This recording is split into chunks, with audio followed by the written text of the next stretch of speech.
प्रिय दोस्तों, नमस्कार। आत्मा, जिसे सत्य, जिसे आत्मा, जिसे परमात्मा कहा जाता है, ये शरीर में आखिर रहती कहाँ है? इसका अस्तित्व क्या है? शरीर में रहती कहाँ है आत्मा? और अगर ये सच में शरीर में है तो इसे आज तक साइंस यानी विज्ञान खोज क्यों नहीं पाया? भौतिक रूप से विज्ञान ने ऐसी खोज क्यों नहीं पाया अभी तक? क्योंकि विज्ञान ने सब कुछ खोजा। दुनिया में क्या क्या नहीं है जो खोजा गया। एक एक अणु को भी, अणु के भीतर परमाणु, परमाणु के भीतर उप परमाणु खोजता चला गया विज्ञान। लेकिन आत्मा, जिसकी बात आध्यात्म करता है, ये आखिर है कहाँ? शरीर में है भी तो कहाँ रहती है?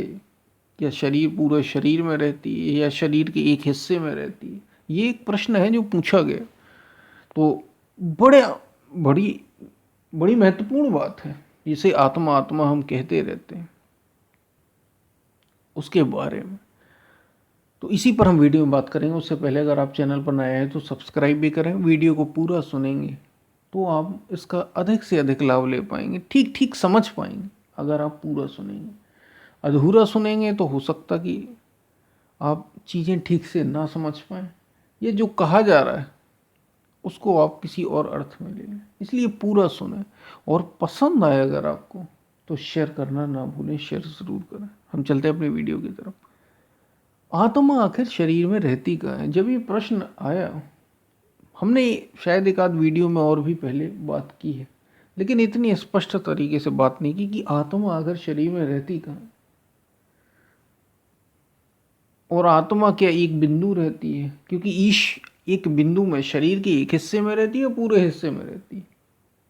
शरीर और आत्मा का संबंध क्या है? तो जब ये प्रश्न आया तो मैंने कहा बहुत बहुत ज़रूरी है। क्योंकि हम जिसे आत्मा आत्मा कहते रहते हैं कि मेरी आत्मा अलग है, तुम्हारी आत्मा अलग है, उसकी आत्मा अलग है, जो सुन रहा है उनकी अलग है। आत्मा भी अलग अलग 3-4 हो गई, 5 हो गई, 10 हो गई, जितने लोग उतनी आत्मा हो गई।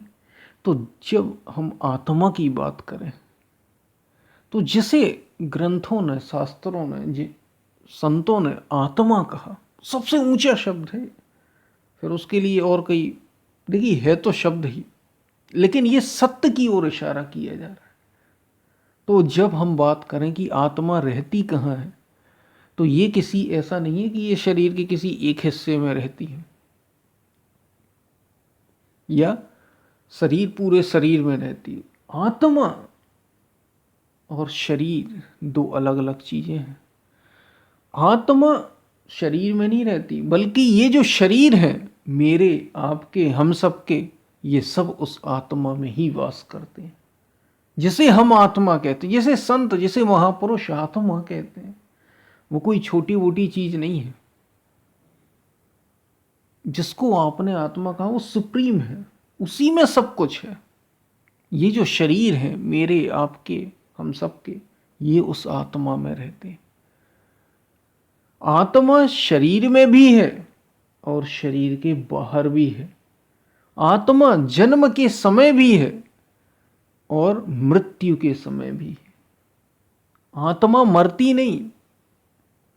भगवान श्री कृष्ण भी गीता में अर्जुन को यही समझा रहे हैं कि अर्जुन न हन्नते हन्न माने शरीरे। अर्जुन, यह आत्मा, वायु इसे सुखा नहीं सकती, जल इसे गीला कर नहीं सकता, अग्नि इसे जला नहीं सकती, आकाश इसे अपने में समाहित नहीं कर सकता। अर्जुन, यह आत्मा न मरती है न किसी को मारती है, ये निर्लेप है, मौजूद है। यानी ये जो आत्मा शरीर में कहा जाता ना कि आत्मा शरीर में कहाँ है,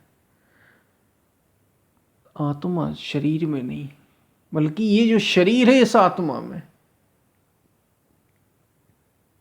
आता है, हर किसी का, हम सबका। ऐसे शरीर जन्म लेते रहते हैं। पेड़ पौधे, पत्थर, पहाड़, पशु पक्षी, जीव जंतु, सब सभी उस आत्मा की ही सत्ता से, उस आत्मा की ही उपस्थिति से सब प्रकाशवान हो रहे हैं, सब उससे शक्ति पा रहे हैं। आत्मा ऐसा नहीं है कि इसकी अलग उसकी अलग, ये तो सब अंतःकरण है, मन है।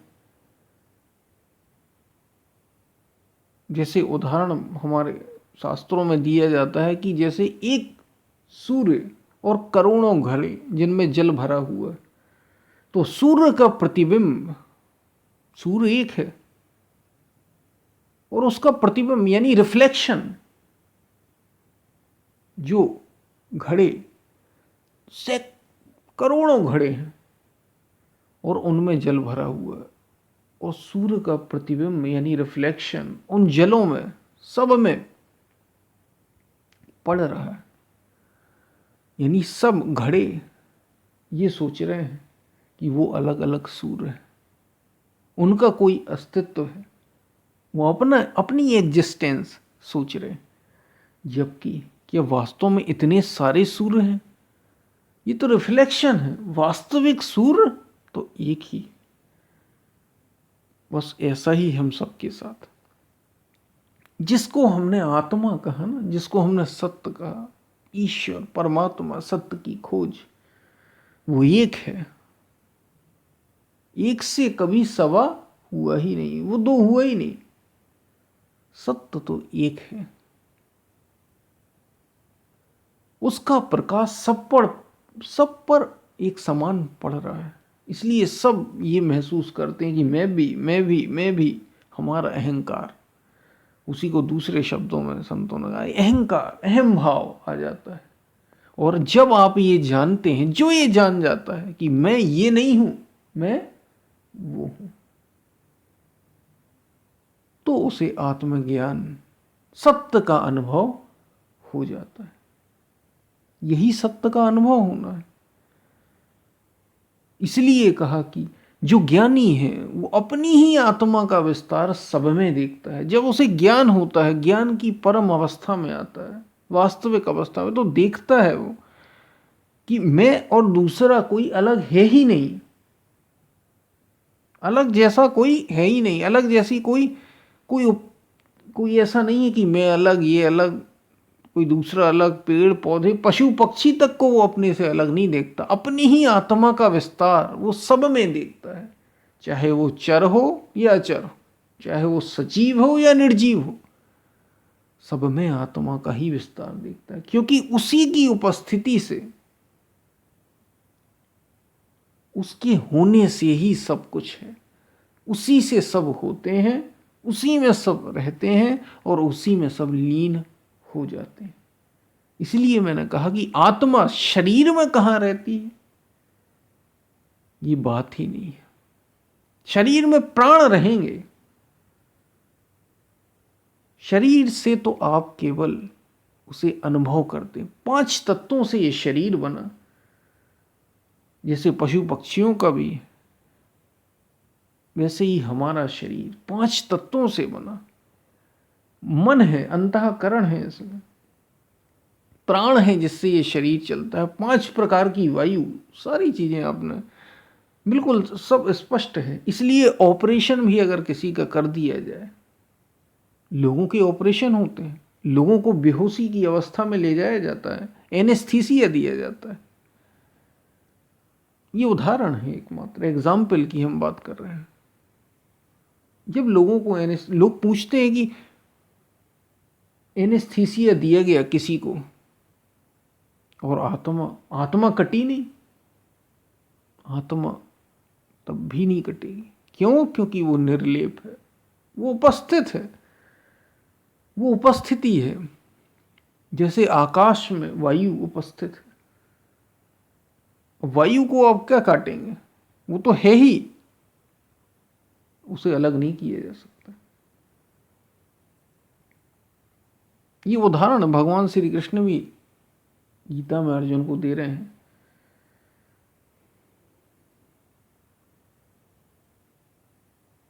कि जैसे एक व्यक्ति का ऑपरेशन करो, चीर फाड़ कर दो उसकी, तो तुम्हें शरीर मिलेगा, शरीर के हिस्से मिल जाएंगे, टुकड़े टुकड़े, भौतिक ही मिलेगा तुम्हें। और वो तो अभौतिक है, वो कैसे मिलेगा जो फिजिकल है ही नहीं। इसलिए साइंस इसे क्यों नहीं खोज पाया। अब ये पहली प्रश्न की हमने बात कर ली कि आत्मा शरीर में कहाँ है, आत्मा और शरीर का क्या संबंध, ये हमने बात कर ली। अब दूसरी बात कि ये साइंस इसे क्यों नहीं खोज पाया, विज्ञान इसकी खोज क्यों नहीं कर पाया आखिर। अगर ये सच में है, आत्मा जैसा कुछ है भी, तो इसका हमें नहीं पता। विज्ञान इसको क्यों नहीं खोज पाया आखिर। सब कुछ खोज लिया विज्ञान ने, भौतिक रूप से सब कुछ खोज ही लिया विज्ञान ने, इसको क्यों नहीं खोज पाया विज्ञान। क्यों?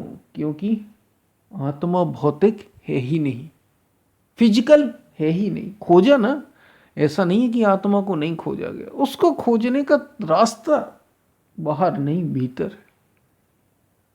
इसलिए आध्यात्म ने खोजा उसे, आध्यात्मिक संतों ने खोजा उसे।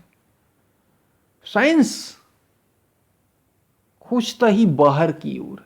साइंस शुरुआत ही और अंत भी साइंस का भौतिक ही है, फिजिकल है। उसे कुछ फिजिकल उपस्थिति चाहिए जिसको वो तोड़ मरोड़ कर देख सके, तोड़े कूटे काटे अलग करे और फिर देखे। जैसे एक फूल की खोज अगर करनी है, उसको जानना पहचानना है, तो वैज्ञानिक क्या करेगा, एक साइंस क्या करेगी, उसकी एक एक पंखुड़ी देखेगी कि ये कैसे बनी कैसे बनी, तोड़ेगी उसे। आध्यात्म तोड़ने का विज्ञान नहीं है, आध्यात्म जोड़ने का विज्ञान। वो अनुभव की चीज है।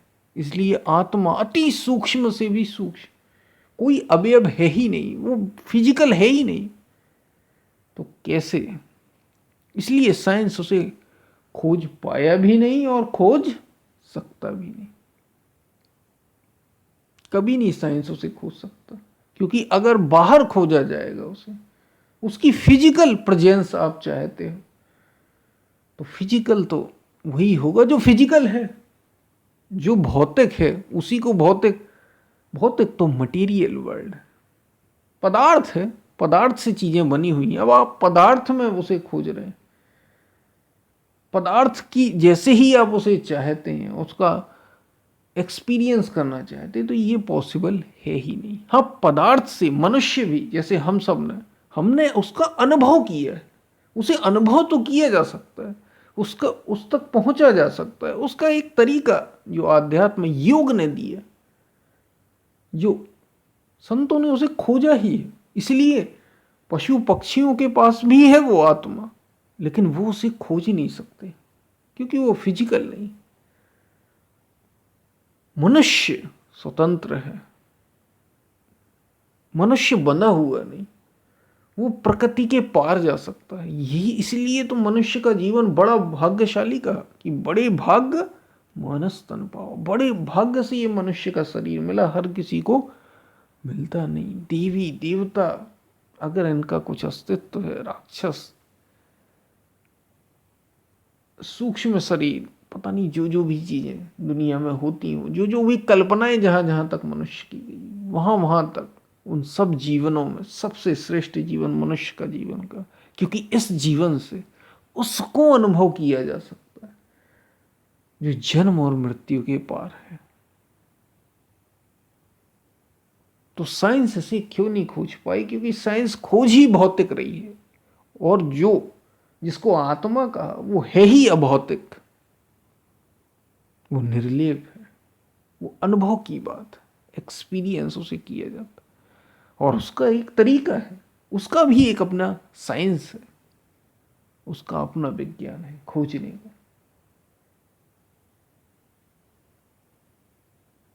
तो ये हमने दोनों बातें, पहली बात तो ये कि आत्मा शरीर का संबंध, आत्मा के शरीर के एक अंश में रहती है, पूरे शरीर में रहती है, यह शरीर के बाहर भी है, शरीर के भीतर भी है, सभी शरीरों में एक ही आत्मा।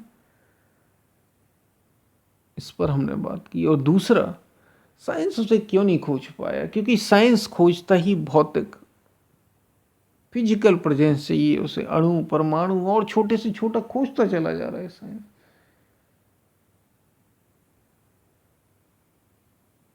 लेकिन वो उसका रास्ता साइंस बाहर की ओर है और वो भीतर की ओर। तो रास्ता ही अपोजिट है, तो मिलेगा कैसे जिसको हमने आज तक क्यों नहीं खोज पाया, ये भी प्रश्न था। तो हमने दोनों पर हमने बात की।